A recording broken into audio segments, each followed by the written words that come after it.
This is CBN NewsWatch. And thank you so much for joining us this Labor Day, Monday, September 7th. I'm Ephraim Graham. Ahead today as the presidential campaign hits the traditional Labor Day campaign kickoff. President Donald Trump's team is gearing up for the upcoming debates with Democratic nominee Joe Biden, who says he is looking forward to debating the president. Those massive wildfires in California burning up a record amount of land as temperatures in Los Angeles County hit an astounding record high. The brutal attacks on Christians in Nigeria by radical Muslims looking to take over the government and force Christians to convert to Islam or leave the country. And here in America, more revival meetings as the gospel is spread and salvations and miracles take place on the West Coast over the weekend. All those stories and more are ahead in this edition of CBN NewsWatch. We want to begin this half hour with the traditional Labor Day campaign kickoff of the presidential campaign, and both President Donald Trump and his Democratic challenger Joe Biden are not only already on the campaign trail, they're also gearing up for the debates, which could be the key to determining who wins in November. Politico reports the Trump team has been studying Biden's past debate performances, looking for clues like when he's uncomfortable with a question. And although some Democrats have questioned whether Biden should debate the president, he says he wants to go ahead. I'm looking forward to debating the president, and I'm going to lay out as clearly as I can what I think we have to do to bring this country back and build it back better. And I'm looking forward to the debate. That as law and order remains a growing issue in the campaign as Portland saw its 100th straight night of protest and violence over the weekend. And the president denying reports he insulted American war dead, calling them losers and suckers. But critics question that story in The Atlantic, pointing out it depends on unnamed sources. And the president's defenders pointing out how much he's done to support the military.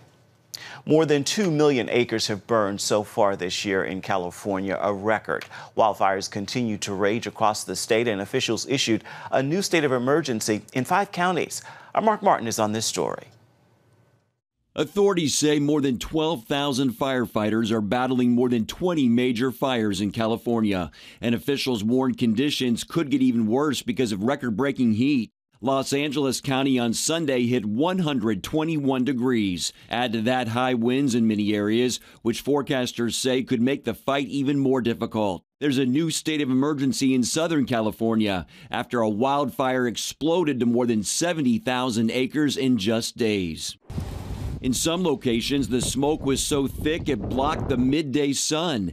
Ash covered parts of California like blankets of snow. The so-called creek fire devoured entire neighborhoods, making streets unrecognizable. The fire completely engulfed everything. Over the weekend, hundreds of people tried to escape a popular campsite in the Sierra National Forest as flames surrounded them. Some headed into the water to try to stay away from the fire. The fire just moved so fast, so there was only so much we could do. The National Guard airlifting more than 200 people out of the danger zone. Ambulances met them to transport them to safety. Another fire, the so-called El Dorado fire, spread to more than 7,000 acres in just hours. Officials report that blaze started by fireworks from a gender reveal party. Mark Martin, CBN News. A California church has appealed its case concerning Governor Gavin Newsom's ban on all indoor worship services, including Bible studies and singing, taking it to the Ninth Circuit Court of Appeals. The religious rights law group Liberty Counsel is representing the Pasadena-based Harvest Rock Church and Harvest International Ministry. Attorneys argue that the governor's actions are contradictory as he continues to encourage thousands of people to gather for protests against social injustice, but has kept his order in place to stop indoor worship services. President Donald Trump has promised a vaccine by year's end, but with recent polls showing as many as 35% of Americans unwilling to take it, the question many are asking is, could the government make it mandatory? One state official says he would give that order. Paul Strand looks at the complications and concerns of such a potential decision. The Supreme Court ruled in 1905, after a smallpox epidemic had raged through Massachusetts, that a state could mandate vaccinations. First Liberty Institute attorney Jeremy Dice. The court said, look, there is a necessary police power to encourage people to be able to have a vaccine to eradicate this deadly disease, especially amongst children. The military has long mandated U.S. troops get vaccinations. Many hospitals and schools insist on them. So no surprise, some are now advocating mandatory vaccinations for COVID-19, like Virginia's health commissioner, who said if we develop a vaccine that can prevent it from spreading in the community, we will save hundreds and hundreds of lives. When asked if he would mandate a vaccine, Dr. Oliver replied yes. That's not a popular view, though, among people who may not trust the science or have religious objections. I think there are people who absolutely, their faith would say, if this vaccine, for example, uses aborted unborn children fetal tissue, that we're going to take a pass, that we're going to say we can't be a part of anything that would in any way denigrate the value of human life. But some lawmakers object to allowing any religious exemption, like Virginia Delegate Mark Levine, who proclaimed, "You do not have the right to kill somebody else."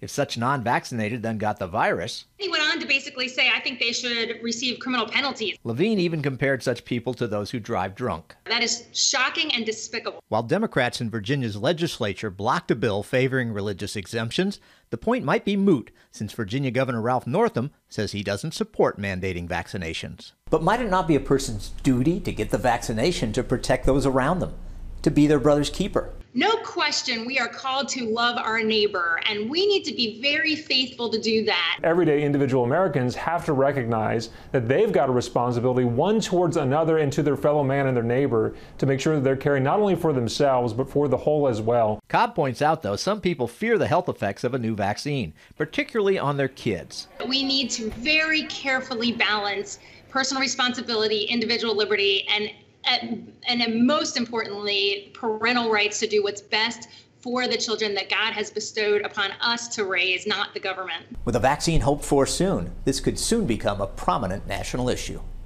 Paul Strand, CBN News, Washington. Baseball legend and Hall of Famer Lou Brock has died. His agent said he couldn't provide any details, but Brock had lost a leg from diabetes in recent years and was diagnosed with cancer back in 2017. Brock was famous for his ability to steal bases as he played for the St. Louis Cardinals in the 1960s and 70s. He was so good, he was the first major league player to have an award named for him while he was still playing.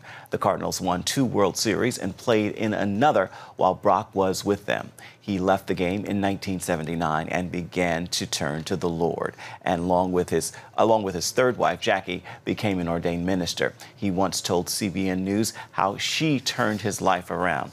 Well, you had to come clean. You had to come clean to walk with the Lord. You just got to get into the Word. Those things that hold you back, you got to feel them. You got to peel them off and let those things fall apart and fall off to the side. It's hard to do. Lou Brock, by the way, was 81 years old. Coming up, Islamic terrorists trying to overthrow the government in Nigeria and wipe out Christianity in that country. We're going to bring you a look at their onslaught and what's being done to stop them. We've got the story for you when we come back.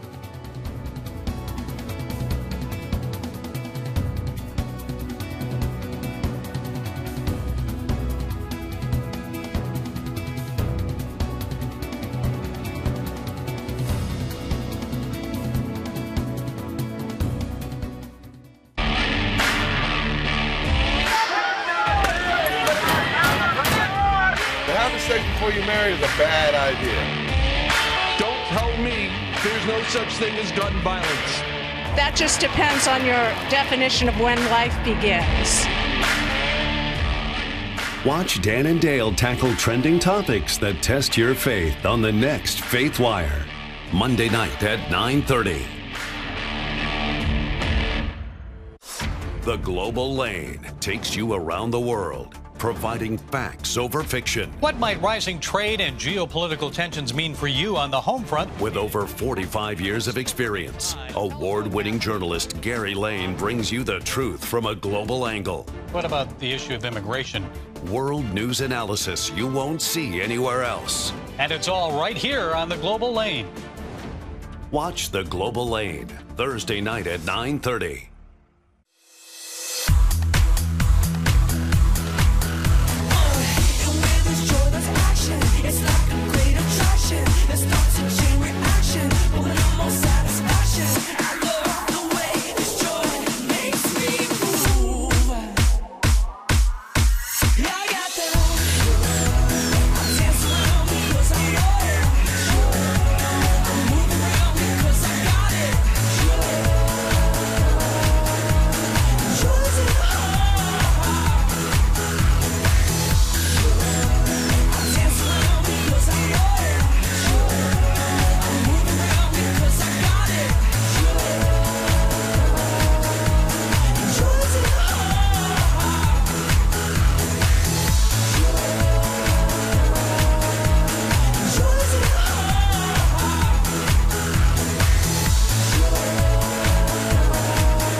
Get the top political news and analysis from Washington on Faith Nation, tonight at 6 Eastern, only on the CBN News Channel.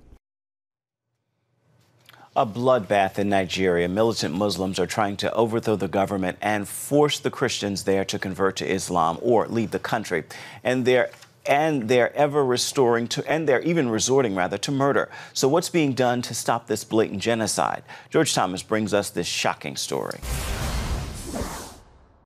After losing ground in Syria and Iraq, the top general of U.S. Special Operations Command in Africa is warning that Al-Qaeda, ISIS, and other Islamic terror groups are now trying to take over parts of the continent's most populous nation. Major General Gavin Anderson says Muslim terrorists have set their sights on Nigeria's southern and northwestern regions, and the U.S. is now sharing specific intelligence with the country. So this intelligence sharing is absolutely vital, and we stay fully engaged with the government of Nigeria to provide them an understanding of what these terrorists are doing. Their goal? Eventually turn Nigeria into a Muslim country and force Christians, who make up half the country's population, to either leave or convert. Christians are in the eye of the target, and they're coming after them. And the numbers are staggering. August 6th, Muslims stormed 4 remote Christian villages in Kaduna State, killing 22 villagers. July 24th, 21 dead, scores injured, and several Christian homes destroyed by militants. July 19th, 19 people killed when assailants armed with guns and machetes attacked a wedding reception. And the list goes on. Leading human rights groups say what's going on in Nigeria is a genocide. If you look at what's happened on the last 20 years, George, it's just massive number of attacks against Christians. Look, 50 to 70,000 have been murdered. For years, the main terror group was Boko Haram, which seeks to overthrow the government here and create an Islamic state. They go after Christians and moderate Muslims. They push a hard-line Muslim agenda. It is their intention to establish a caliphate and to just rid all of Nigeria and West Africa of any Western influence whatsoever. Now, there's a new actor on the scene. In Nigeria's so-called Middle Belt region, where the Muslim North meets the Christian South, a terror group made up of Muslim Fulani herders are killing thousands of Christians. More than 1,400 Christians were hacked to death in just the first 7 months of 2020 by Fulani herders. Unfortunately, the secular media are quite often biased and trying to present this as a tribal conflict rather than religious. Nigeria's president, a Muslim, has so far done very little to stop the bloodshed. His police and army are also mostly made up of Muslims. The attackers are never captured. They are not prosecuted. The security services respond very slowly. A full day can go on with attacks happening and no security shows up. And frequently, the government officials will provide cover. Helpless and vulnerable to almost daily attacks, leading Catholic bishops are now urging Nigerian Christians to defend themselves. Human rights groups are asking the White House to appoint a special envoy to help end the persecution of Christians in Nigeria. Unless the world takes note and puts pressure, economic pressure, sanctions, visa bans on the officials who are responsible for this travesty and for not reining in the terror, then Nigeria will continue to be a bloodbath. Meanwhile, King's Group is helping more than 3,000 Christians who lost their businesses, homes, farms, or land to Boko Haram and Fulani militant attacks.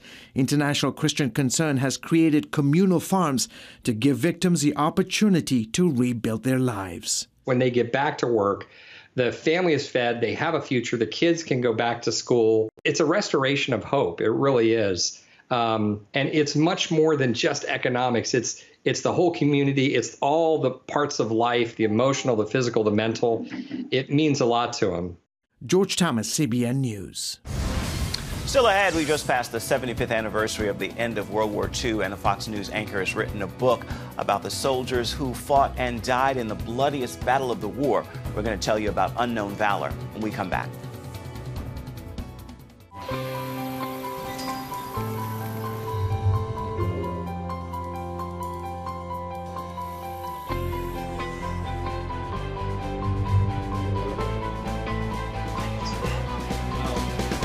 I am Region's first ROTC graduate student.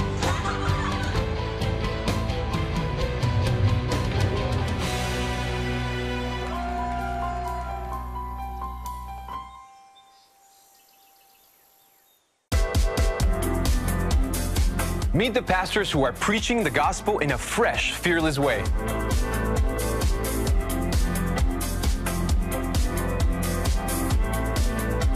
I'm Roberto Torres-Cedillo. Join me each week for Next Gen Voices.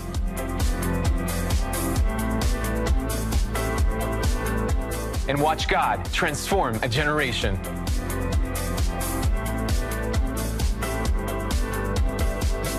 How'd you like to get a redo on your health, on your body, on your arteries, so you could have the energy you had 20 years ago? The great news is you can.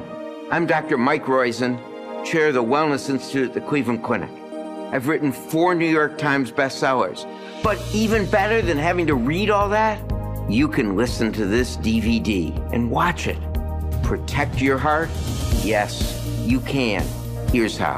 Go to CBN.com or call 1-800-700-7000 for your free copy of Protect Your Heart. Let the medical experts show you their new discoveries on how to avoid heart disease and even reverse it. Easy steps to uncover the hidden dangers in your medicine cabinet, reduce stress, and get a complete do-over for your health. Call 1-800-700-7000. That's 1-800-700-7000. Or go to CBN.com to claim your free copy of Protect Your Heart.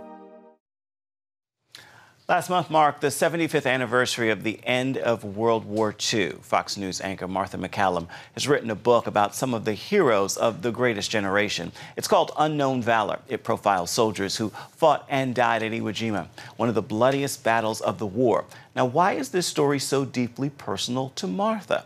CBN's Jenna Browder brings us the answer. We're going to obviously come back to this live. Martha MacCallum, host of The Story on Fox News. The ongoing feud between President Trump and Nancy Pelosi boiling over today. Knows how to tell a story. Each night interviewing guests from politicians and heads of state to everyone else in between. What's the impact on the economy and also potentially on your reelection? And now she's telling her own. Unknown Valor, a story of family, courage, and sacrifice from Pearl Harbor to Iwo Jima. It's the story of these men right here who sacrificed everything at Iwo Jima, one of the bloodiest and most brutal battles of World War II. And for Martha, it's deeply personal. Who is Private Harry Gray? He was my mother's first cousin. His sister is still alive, Nancy Gray, and she's my Aunt Nancy, so, you know, he would have been my Uncle Harry.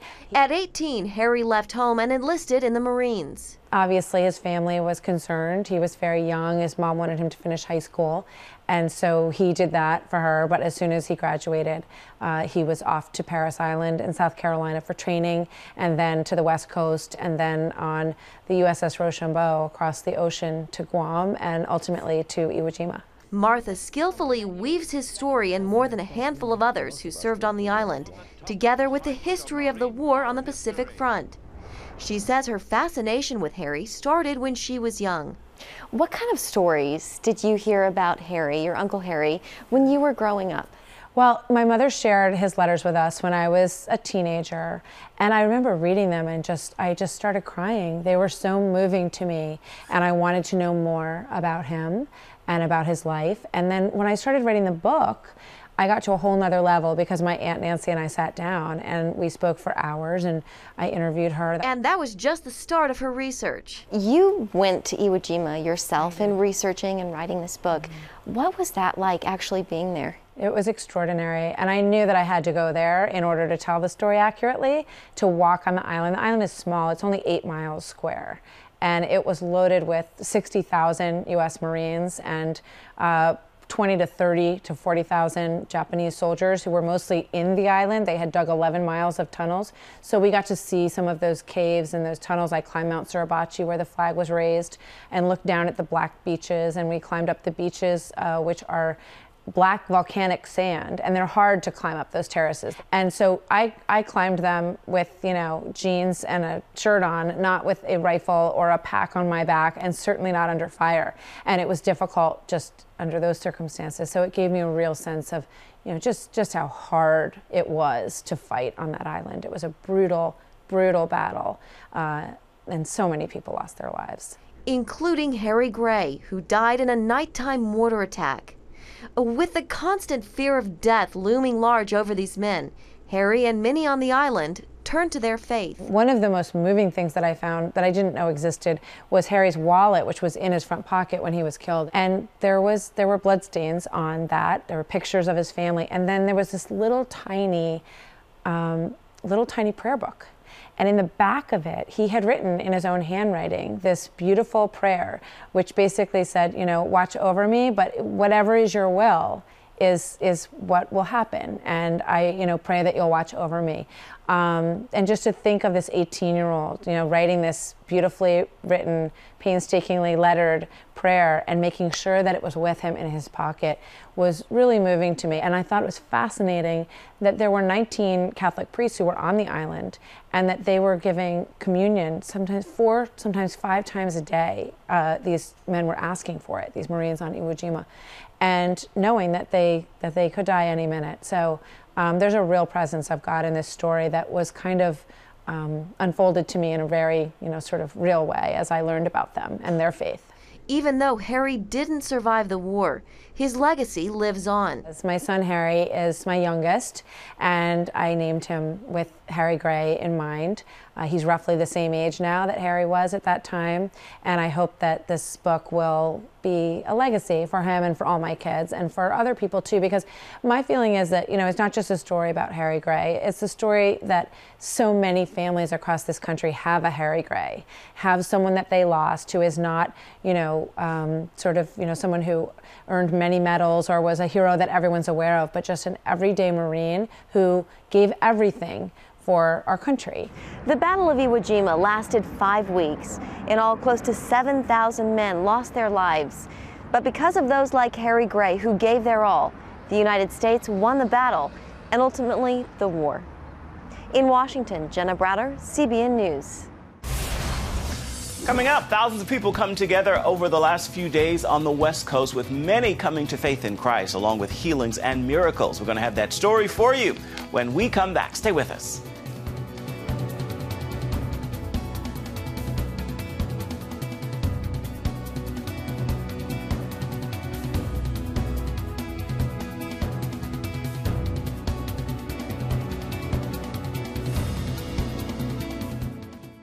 Hey, if you're tired and exhausted all day, you can't think clearly, and you really just need a cup or even a pot of coffee to get through your day, then join me, Dr. Josh Axe, for this new series where I'm going to teach you how to transform your diet and use essential oils and supplements to get a better night's sleep. Wake up to your best life. Call 1-800-700-7000 to get your free DVD or booklet of Protect Your Sleep today. It's about the competition. I kind of put that pressure on myself, and I think people had expectations. It's about overcoming. We use this phrase all the time, keep chopping, keep practicing hard. It's about going the distance. You know, I think as a father, it's my job, you know, to lead. Just be the best husband and father I can be. Watch Going the Distance with Sean Brown Saturday night at 7:30 on the CBN News Channel. Orphans Promise is committed to loving and serving at-risk children, to helping keep families together, and to creating opportunities for strong and sustainable communities around the world.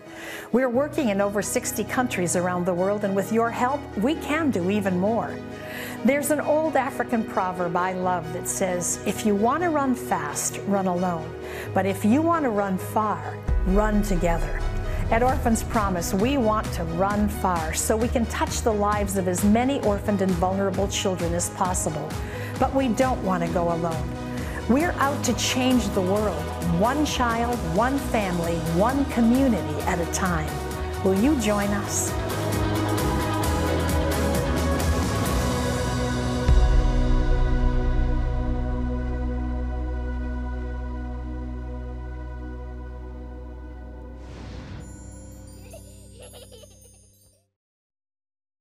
It has the power to influence weight loss, boost your immune system, and improve brain function. We've seen an explosion of data on the role of the gut microbiome in health. The free Build a Better Gut booklet reveals the latest information about the gut microbiome. You'll discover how your gut affects the rest of your health. The gut microbiome has been linked to depression and cancer and heart disease. Learn how to build a stronger, healthier gut. The microbiome, if it's in good composition, are really protecting us all the time from more invasive things. Get the Build a Better Gut booklet, free from the Christian Broadcasting Network. Call 1-800-700-7000 or go to cbn.com/buildabettergut.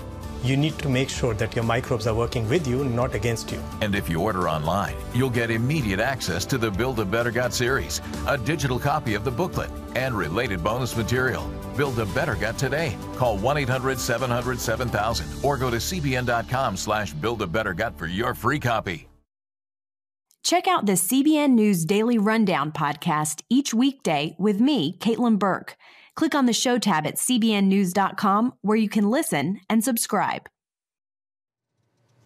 Thousands came together to worship and rejoice as they saw the love of God during revival meetings on the West Coast over the last few days. Worship leader Sean Foyt was in Salem, Oregon, and he took his Hold the Line rallies to the coast. First on Thursday, where people prayed and worshiped together, including baptisms at Riverfront Park. Foyt wrote on Instagram, the Holy Spirit was present as worshipers rejoiced at the sight of healings and miracles. The worship leader and his band traveled to Vancouver, Washington Friday, where more salvations and healings took place at Waterfront Park.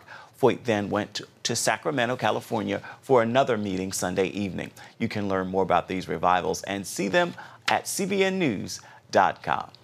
Time now for your Monday Motivation. I pray this thought will bless you and inspire you. Your past is a lesson, not a life sentence. God's grace releases you from the prison of past mistakes, missteps, and mess-ups. So rise up. Good things await you today and tomorrow. That is going to do it for this edition of CBN News Watch. Thank you so much for watching. I want to remind you can find more of our programs on the CBN News Channel at any time. You can also find them online at cbnnews.com. We'd love to know what you think about the stories you've seen here today or any day. You can email us at the address right there at the bottom of your screen, newswatch@cbn.com. And of course, we're always available on Facebook, Twitter, and Instagram. Hope you'll join us again right here next time. Make it a marvelous holiday Monday. We'll see you tomorrow.